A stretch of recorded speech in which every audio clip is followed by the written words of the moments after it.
with a view to addressing some of their immediate operational challenges. Also top of the agenda was a summary of major achievements recorded by the air component for the last 30 days, given by the commander, Air Commodore Namdi Ananaba, while the CAS expressed satisfaction with the results, which are now classified and cannot be made public. He emphasized absolute discipline and dedication to sustain the onslaught against the remnants of the insurgents. The Olu sector commander of the proscribed indigenous people of Biafra, IPOB, Chidera Nnabuihe, also known as Dragon, has been killed in a gun battle with officers of the Imo State Police Command. A statement signed by the Police Public Relations Officer Michael Abatam indicates that the incident occurred when officers of the command tactical team raided many IPOB ECN camps in the state. According to the statement, the criminals were sighted in an isolated, uncompleted building at Amaifeke in Olu local government area of Imo State, allegedly planning to resume terror attacks on police formations and government installations in the state Saturday night, September 11, 2021. Members of the terror group were said to have opened fire on sighting the police operatives, who also returned fire, resulting in the death of 3 of the hoodlums, including the commander of the gang, Dragon. While one was arrested, others escaped with bullet wounds. Items recovered from their hideout were 2 locally fabricated general-purpose machine guns, 16 improvised explosive devices, 1 English-made pump-action gun, 2 locally made pistols, 30 rounds of live cartridges, 3 automatic machine guns, charms, and 2 Biafran flags, among other items.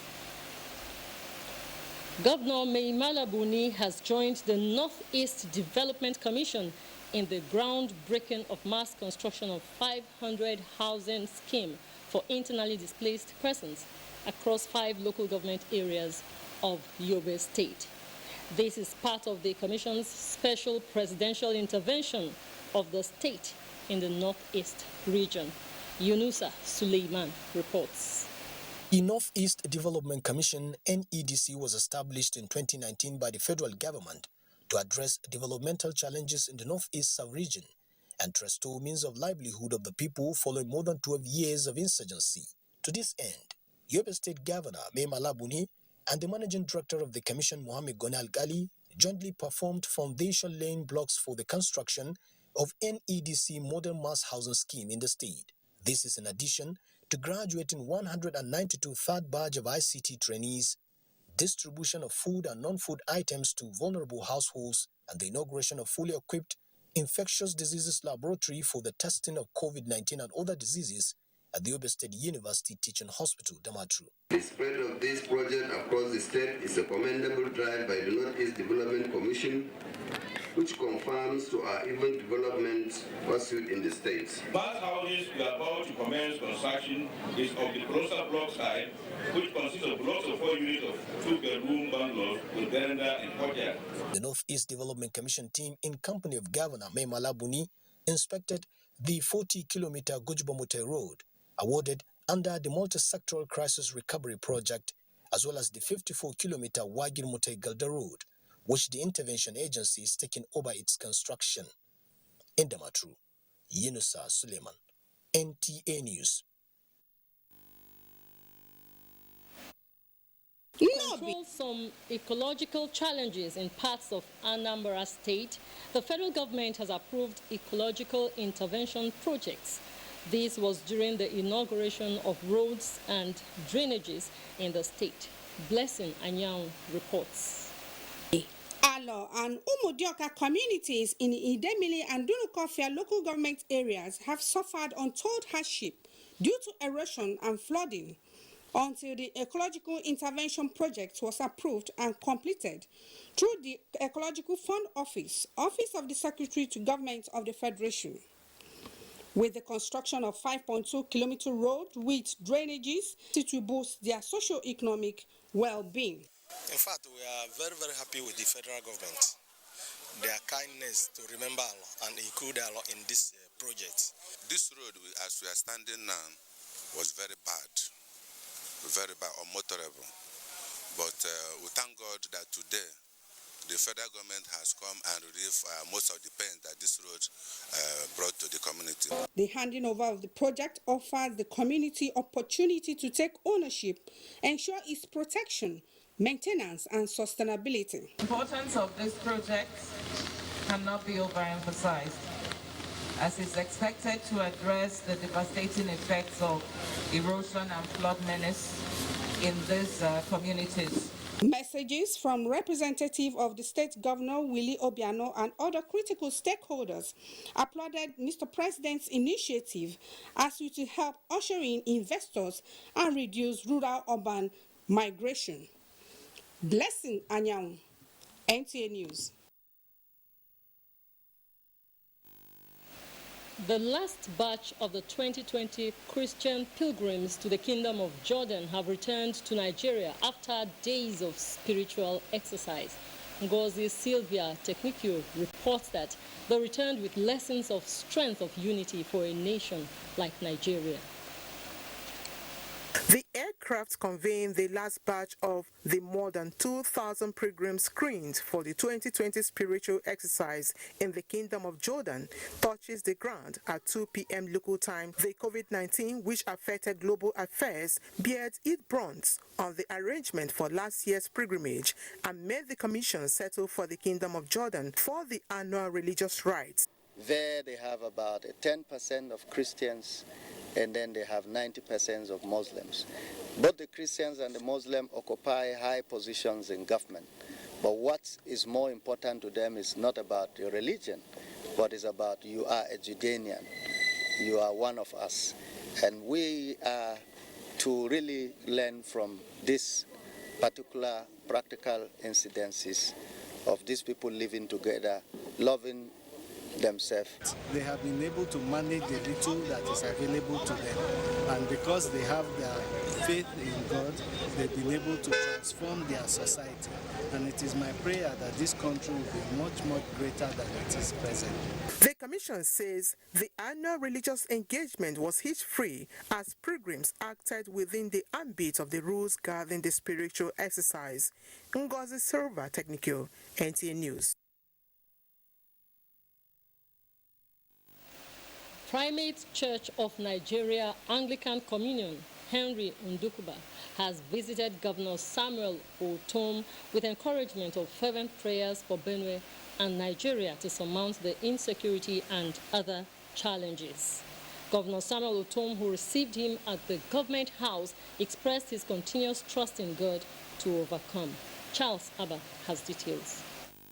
The 5th Primate Church of Nigeria Anglican Communion, His Grace, Most Reverend Henry Ndukuba said he is in Benue State for his episcopal visit after his inauguration recently. He indicated that the Anglican Communion stands strong with the governor and the people of Benue State in prayers, especially in the challenging times of the moment. I became so interested in you the day I read through what you have done, what God exposed you to bring you to this position. And so you can understand the common man better. Governor Samuel Otom, who appreciated the primate for the visit, urged the church to intensify efforts on evangelism, to turn souls to God, to ensure peace and security in the society. What we are required to do is not to join issues with people. Two wrongs can never make a right. But we are required to move to the righteous side with God. The governor reiterated that Benue people are law-abiding and seek to operate by the provisions of the Constitution of Nigeria. In Makudi, Charles Abba, NTA News. Efforts of the Nasarawa state government to diversify into agriculture has received a boost as the British government is to intervene in the area of agricultural processing for value addition and empower small-scale farmers in the state. The British High Commissioner to Nigeria, Katoriana Liang, gave the indication during her investment engagements in the state. Aliu Tijani Muhammad reports. British High Commissioner to Nigeria, Katrina Liang, was on investment drive to Nasarawa State, and the state government opens her windows to showcase potential of the state to prospective investors. So we've got a member of my team from Department of International Trade, and I've also got my senior economists with me. And the reason they're on this trip, because they wouldn't come on all the trips, is because that's what, for me, distinguishes Nasarawa. So we will be following up. I've also been asked to follow up on the education side. I was very encouraged to hear the commitment Nasarawa has made to, is it 35% of your GNI on education? Also showcased were a cultural artifact of the state government and a Doba organized depicting reality of the Lafia Emirate Council. While the British government indicated interest in investing in the agricultural sector, a visit to one of the cassava processing center in Shabu and rice mill in Lafia is considered significant as she interacted with the local processors. Also visited was the Lafia Cargo Bus Terminal, where she promised to facilitate investment in solar-powered project to energize the park. In Lafia, Aliu Tijani Mohammed, NTA News. The Nigeria Center for Disease Control, NCDC, has announced another 547 new cases of COVID-19 in Nigeria as at 11th of September 2021. Lagos State has 110 cases, Oyo 72, Rivers 50, Anambra 50, Osun 49, Delta 48, FCT 42, Ekiti 29, Akwa Ibom 20, Abia 19, Kano 16, Edo 10, Benue 7, Ogun 6, Kaduna 5, and Bayelsa 2.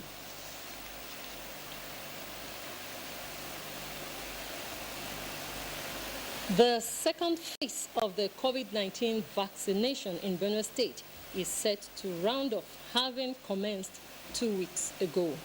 The exercise, which is scheduled to last for 20 days, authorities say has been largely successful. Correspondent Blessing Omeche Ebute has more. Following the receipt of over 100,000 doses of the Moderna vaccines from the federal government, the Benue State government swung into action by organizing a training program for more vaccinators ahead of the flag-off exercise. The Benue State University Teaching Hospital Makudi, the Federal Medical Center, and the Makudi Local Government Secretariat are the designated centers for the COVID-19 vaccination for those residents in the state capital. Aside just the teaching hospital, there are other areas that they have mobile vaccinators that go around. And what they do, essentially, the team has the community mobilizers, they have town announcers, and they have security personnel. The utilization is quite good. People are rushing for it, and probably due to the fact that the first one that came, AstraZeneca, there were a lot of myths and mites concerning it.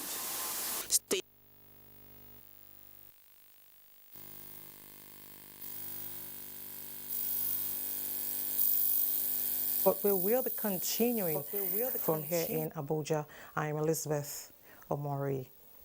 A constructive dialogue by stakeholders with shared experiences and resolutions to strengthen the fight against gender-based violence is the reason behind a one-day interactive session with traditional and religious leaders in the south of Nigeria. Paul Abo reports that taking messages to end gender-based violence to the grassroots as well as effective implementation of policies, acts and laws is the thrust of discussions at the summit. Violence against women and girls has in recent years, especially during the COVID-19 lockdown, been on the rise. Sustaining the fight against this monster from different fronts, which appears in varying forms such as physical, sexual, psychological, and economic. The United Nations and European Union Spotlight Initiative assembled these stakeholders to ensure the message is driven home for the desired impact. The heads of churches.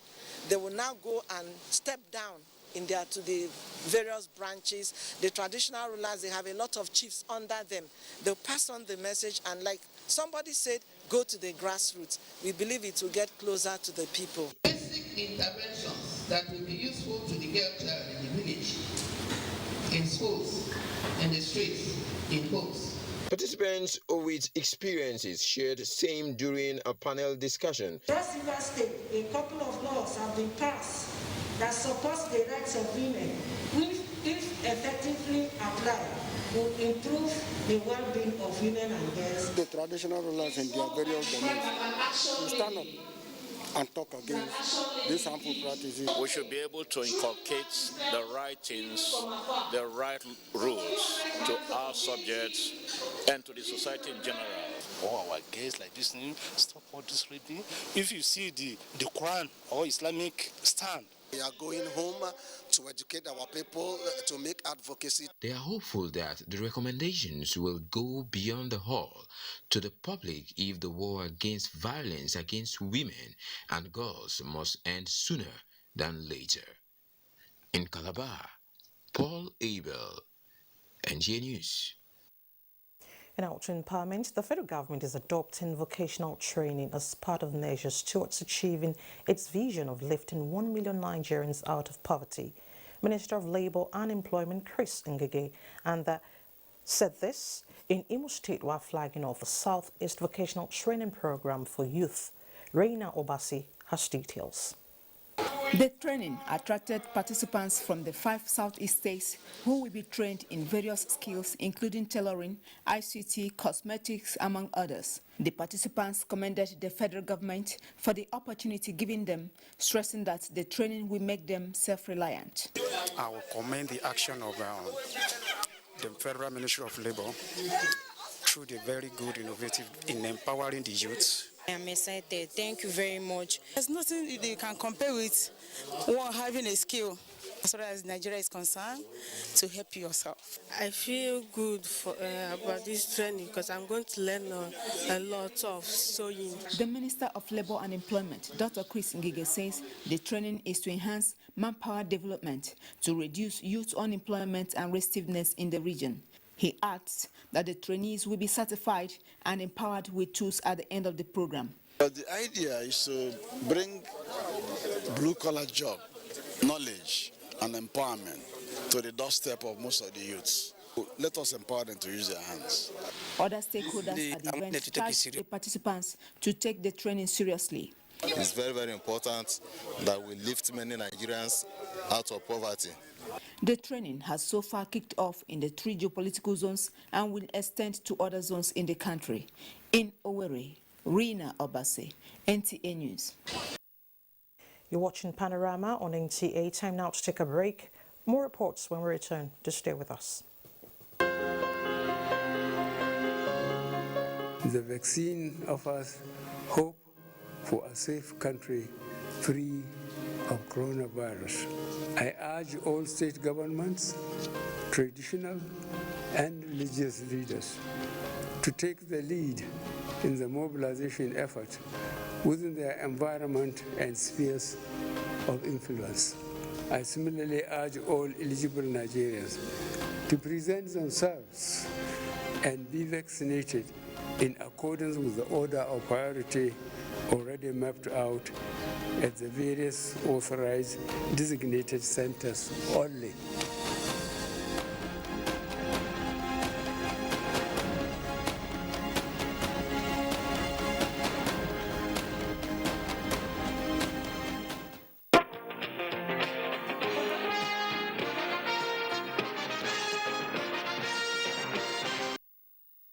Thanks for staying with us. Our report from Kogi State indicates that the Kaba-Omo-Ekiti Road, a connecting point for travelers to the south and southwest of Nigeria, has for several months become a dreadful experience for motorists. The poor state of the road due to natural and human activities have resulted to accidents, security challenges and other social concerns. Jacob Sani reports that the Federal Ministry of Works has responded to calls for immediate remediation of the interstate boundary road. Ikoyi Community Road in Iyara, Ijumu local government area of Kogi State, is the link from neighboring Ekiti State. The road is an alternative road linking some state to northern part of Nigeria after failed sections of the yet to be repaired Okene Ebilo and Kaba Ishua Road. Because of the road, now we stay for Omo, for Kitide. Now go still go there, go video that place, not be only this. My appeal to federal government that they should take urgent attention to this road. I don't know. You should please repair this place. This is federal government. This is federal government. That you should come to our area. One is too much. We are lamenting here. Before we could pass through this place, is a lot of stress. The traffic that's going along this road now is coming. So I will appeal to the federal government, just please come and do full rehabilitation of this. Determined to promote free flow of movement of goods and services from one point to another, and to also check the activities of hoodlums, the Minister for Works and Housing, Babatude Raji Fashola, has directed the assessment of the road for quick intervention. The Federal Road Controller in Kogi State has, however, called on the Federal Road Safety Commission to help channel traffic while repair works are ongoing. He also urged Nigerians to drive with care. I'm representing the Honorable Minister here. He has sent me to come here and find solution to the problems they are having on this road. The immediate solution is what we have been doing. We bring in the excavator here to create passage for water, and we are putting in boulder to consolidate those areas that are soft so that people can move. His expectations are that the failed section will be speedily repaired in the reality of time. Jacob Sani, NT News. In time to join our sports desk for updates compiled by Clement Olontoba.